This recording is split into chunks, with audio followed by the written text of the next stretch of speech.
Hey, welcome to Dad's Space. The final frontier. This is Dad's Space. If you found us by accident, congratulations, good job.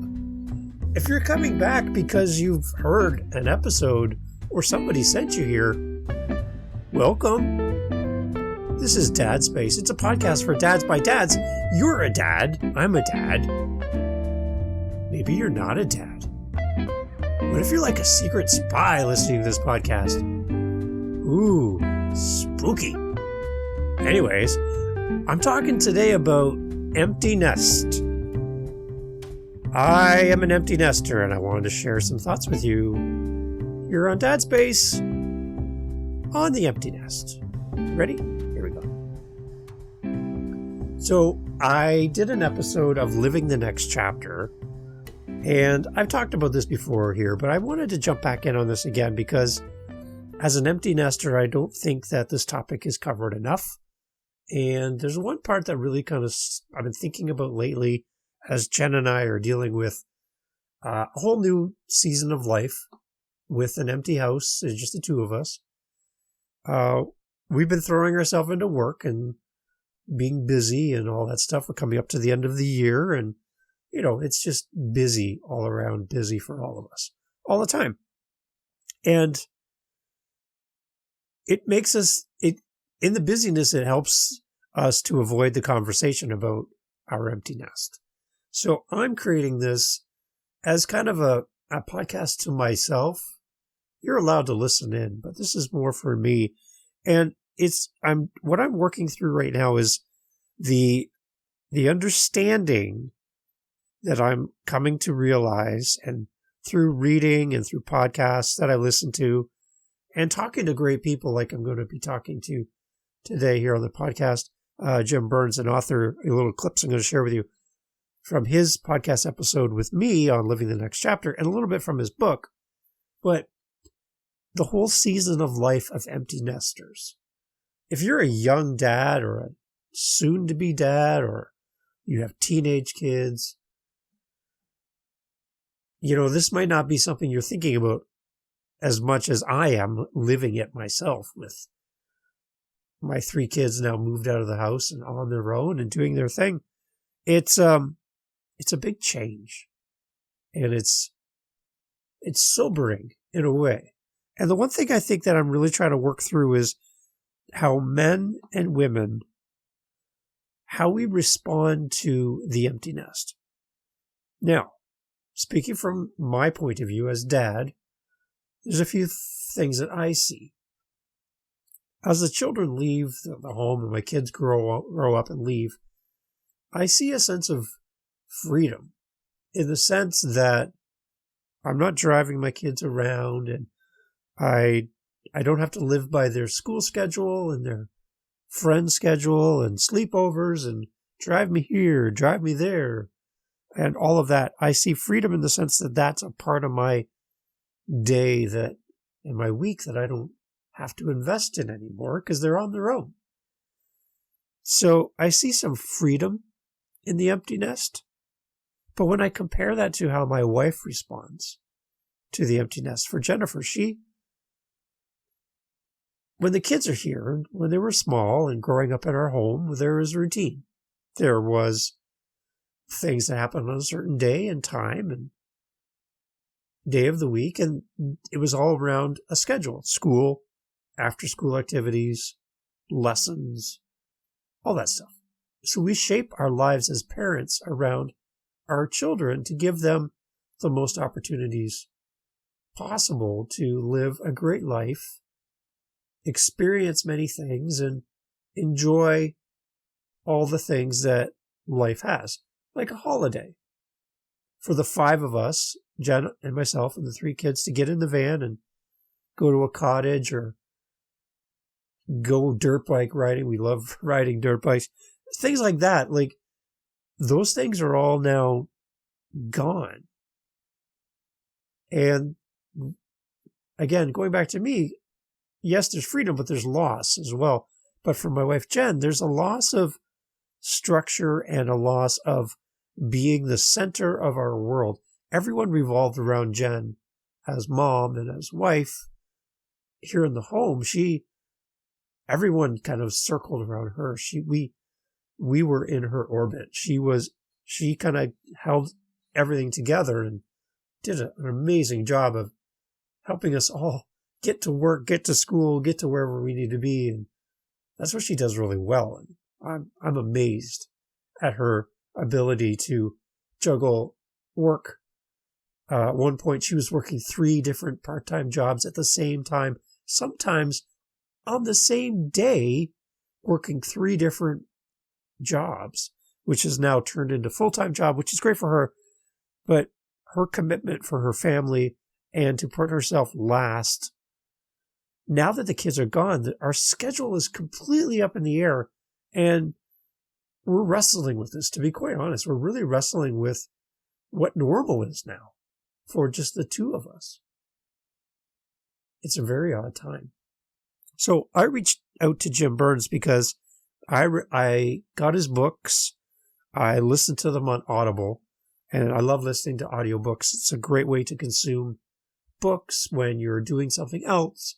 You can rewind it if you miss a part. You can play it again. And I wanted to add a little clip from Jim Burns' book about the empty nest, which he wrote. And I'll just put a little clip of this here to show you. And then when I come back, I'm going to set up just a little bit of my interview with Jim so you can hear his perspective on what it feels like as an empty nester and kind of the reason and the rationale behind why he wrote his book. So here's a little bit of a clip from the audio version of his book from Jim Burns. And I wanted to share with you so you could hear it and kind of get a sense of what Jim is sharing with us. His book is called Finding Joy in the Empty Nest. And again, it's available wherever you get books. And then on Audible, you can listen to the audiobook, and it is amazing. So I would strongly recommend, if you are curious about the empty nest, if you're getting close to the empty nest, if you're living the empty nest right now, this is the one thing. And I wanted to kind of share this with you. So here's a clip from the book. And again, after the clip, I'll come back and just set up my chat with Jim about his writings and about kind of the backstory of finding joy in the empty nest. Here you go. Here's a little clip from the book. But Kathy wasn't the only one who discovered she needed to reinvent herself. I had some work to do in that department myself. For many people, the empty nest brings other issues to the forefront, such as being caught in the middle of caring for aging parents, caring for needy adult children, health issues, menopause, and changing roles in marriage. Sometimes in-law issues get complicated, as do the problems of finances and future retirement. The list can quickly become a long one. Our road undoubtedly will be full of twists and turns and some unexpected thorns, but even with all that life naturally throws at us, I'm convinced that if you take just a little time to prepare, the empty nest years can be your best years. Many individuals spend more time in the empty nest than with their children in the home. Whether you are single, married, or in a blended family, the empty nest brings both the joy of victory and the agony of some defeat. You make mid-life course corrections. If you are married, you once again gaze into each other's eyes, as you did before you had kids, though those eyes may have more wrinkles and your faces may be fuller than they were 2 decades ago. Unless you did an amazing job preparing for the empty nest, and most of us didn't, you may be looking at a stranger who is going through their own identity crisis. I've spent my entire adult life researching, speaking on, and writing about the values of strong marriages, confident parents, and empowered kids.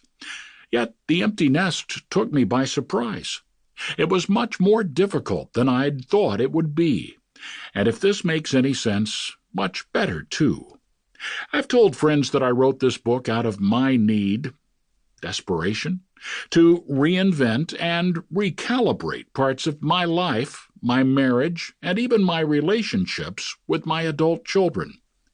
Very quickly, the research for this book became personal because I found myself reading for my own benefit before I could write or speak one sentence to others.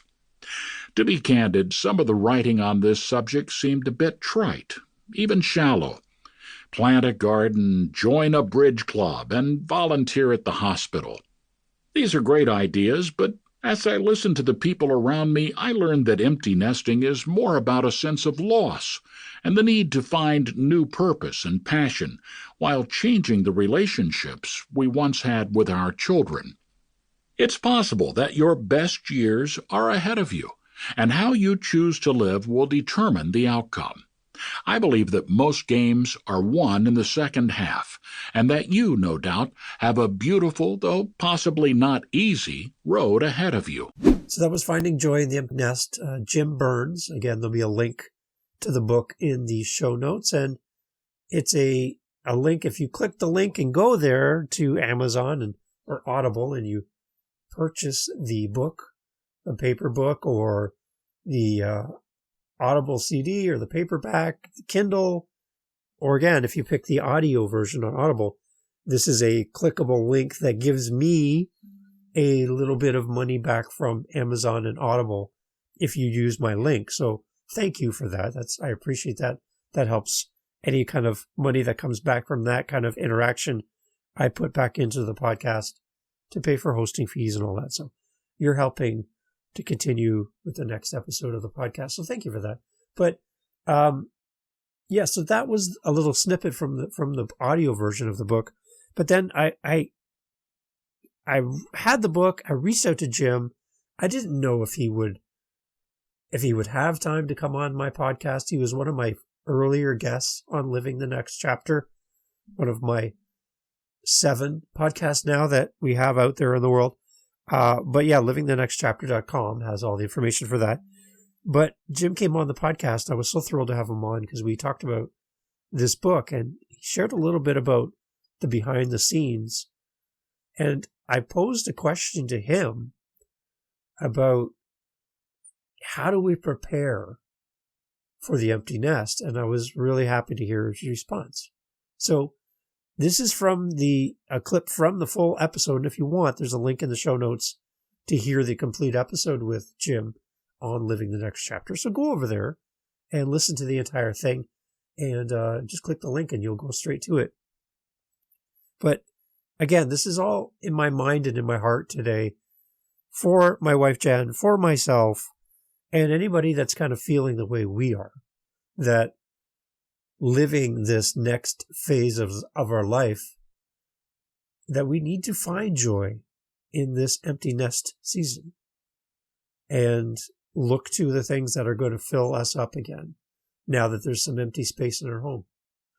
So here's my little clip from the interview with Jim, and I hope you enjoy this, and we'll jump back here at the end and close off. Thanks for listening. Here you go. What would your message be to somebody who is on the doorstep of an empty nest? Yeah. How do we prepare for this? Well, first of all, I think we should, you answered it, Dave. I think we have to prepare a little bit. What we did with hundreds of people that we talked to and I wrote this book during COVID, so it was on mainly Zoom calls with loads of people, me asking questions, what's going on, is we realized that people hadn't prepared for the empty nest. And so once their kids were gone, they were preparing, getting their kids out of the house, go on to college, go into the workforce, whatever, but they were doing that well, a lot of them. But all of a sudden it's quiet and they look up and they go, wow, even in a marriage, we buried some things under the mat. So, wow, gosh, we've got to deal with that. We have to reinvent our life. Yeah. And I think when you do it, when you're already in the empty nest, it's harder than if you kind of have been thinking about it just a little tiny bit. It's kind of, then you're preparing for it, if you would. But we found a lot of people didn't prepare. And that was a harder thing. It's great to have access to authors and hear from them. I really appreciated Jim being on Living the Next Chapter.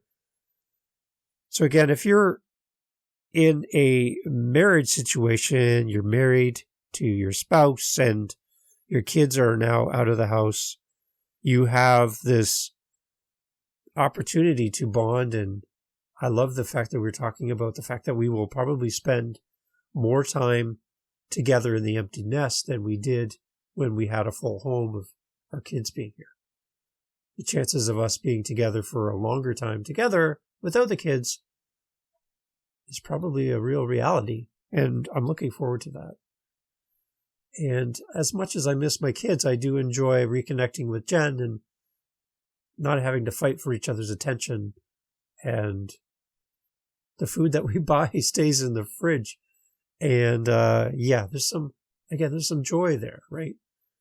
But again, it's trying to recognize that even though I see this as an advantage, Jen, for the most part, does see the advantage, but she more defaults to the loss of structure, the loss of being needed, wanted, required, where the kids aren't here and those demands are gone.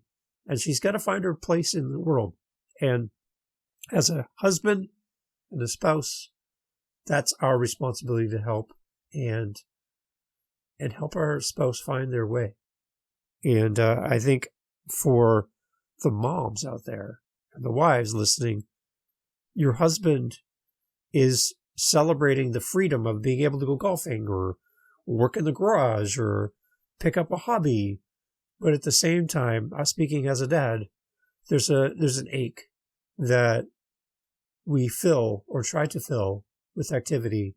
And there's just this longing and desire to go back to the day when all the kids were tucked in bed at night, under one roof.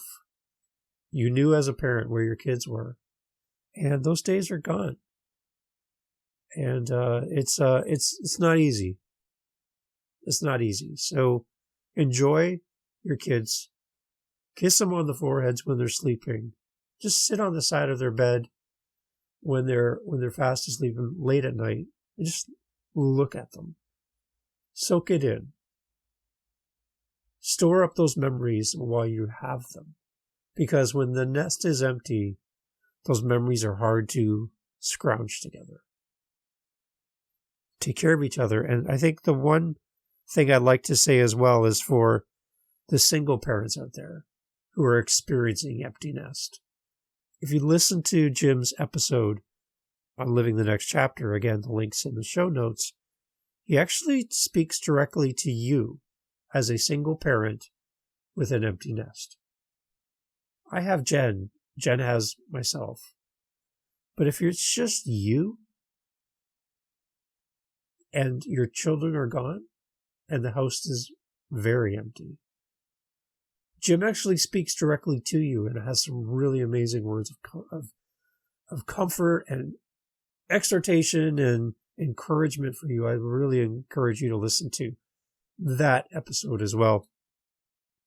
But I'm thinking of you as well.